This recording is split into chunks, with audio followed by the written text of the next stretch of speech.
marka hore waxaan rabaa inaan u mahad celiyo taliyayaasha iyo saraakiishii suurto gelisay in aan caawa halkan isugu nimaadno iyadoo tababarkii la idin soo gabagabeeyeyna aan halkan isugu nimaadno. marka labaad waxaan idinkugu imid inaan idin caddeeyo inaan raalli ka ahay shaqada halkan ka socotay. waxaa kaloo idinkugu imid inaan idinla dardaarmo. waxaan marka hore idinkaga mahad celinayaa inaad tihiin wiilal Soomaaliyeed oo u soo istaagay inay qarankooda difaacaan, aaminay inay cadow ka xoreyn karaan, raba sidii kuwii xorriyadda dhaliyey in dadka idinka dambeeya aad uga tagtaan nolol ka wanaagsan tan hadda idinku aad ku jirtaan. anigoo ku hadlaaya magaca shacabka Soomaaliyeed oo dhan iyo kan dawladda, waxaan rabaa inaan idinkaga mahad celiyo inaad dhiiggiina soo qadinteen si aad dalkiina u xoreysaan. waa mahadsantihiin.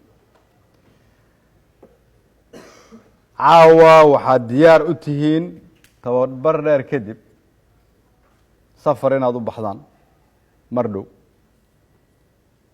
safarkaas oo ah mid laydinku khasbay inaad samaysaan si aad dadkiina u difaacdaan. safarkaasoo macnihiisu yahay dad badan rajadooda idinka idinku xiran tahay. sababta uu wadani dhib uga baxo waa in qof ay aqbasho inay nafteeda hurto. idinku waxaad tihiin kuwii tallaabadaas soo qaaday. waayahan xeradan waxaa ka socday tababaro isdaba jooga dhalinyaraha idinka horreysay idinka colol badan oo baxay oo maanta fadhiya goobihii ay cadowga ka qabteen oo dadka Soomaaliyeed nabad ku nool yihiin.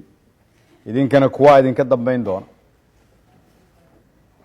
laakiin waqtigii la soo dhaafay waxaa muuqata horumar weyn oo ah inay soo dhowaatay guushii. dawladda Soomaaliyeed iyo ciidanka xoogga dalka Soomaaliyeedna inay soo xeegeysanayaan cadowgii dadka Soomaaliyeed dhibaateynayana uu daciifayo.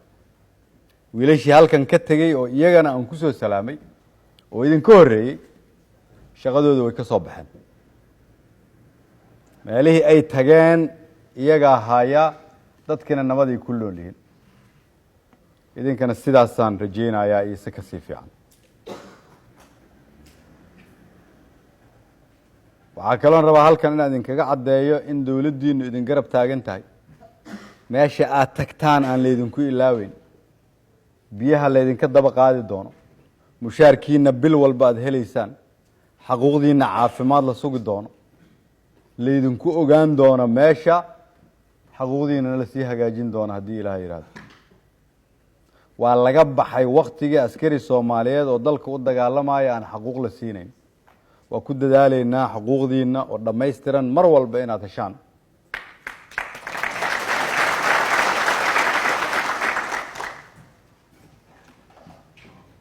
waa laga baxay waktigii askarta ciidanka iyo dawladdooda loo dhexayn jiray. waa laga baxay waktigii dad la idin soo mari jiray. nidaamkii waa idin degsan yahay, shaqadii waa idin socotaa. idinkana waxaa la rabaa cadowga inaad sii riixdaan ilaa aad ka cirib tiraysaan. annagana waxaana la ka rabaa xuquuqdiina inaan sii wanaajino. ma aha inaad weysaan, waxaa la rabaa inaan sii wanaajino. markaan arko wiilal Soomaaliyeed kowdii habeennimo oo diyaar garoobay, waxaan keliya ku qancayaa dalkeena inuu rajo leeyahay. waxaan keliya oo aqbalayaa in waktigii farxadda ay soo dhowdahay. waxaa keliya oon aqbalayaa in mustaqbalkeena uu soo wanaagsanaanayo.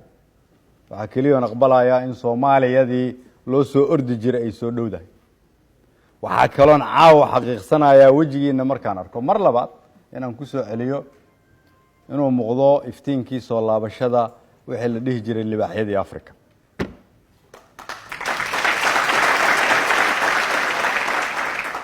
ciidanka xoogga dalka Soomaaliyeed qaaradda Afrika wuu ka tilmaanaa. wiilasha Soomaaliyeedna Afrikada kale way ka tilmaanayaan dunidana waa laga yaqaanay wiilashii idinka horeeyay oo halkan ka tagay meelihii aan geynay iyo idinka iyo talaabooyinka dalka ka socdo ciidamada xoogga dalka ay ka shaqeynayaan marka aan arko hooyo walba iyo aabbo walba oo Soomaaliyeed iyo shacabka Soomaaliyeed waxaan ku dhiiran karaa inaan iraahdo adkaysta guushiya soo dhow idinkana waa mahadsantiin wassalaamu calaykum waraxmatullaahi wabarakaatu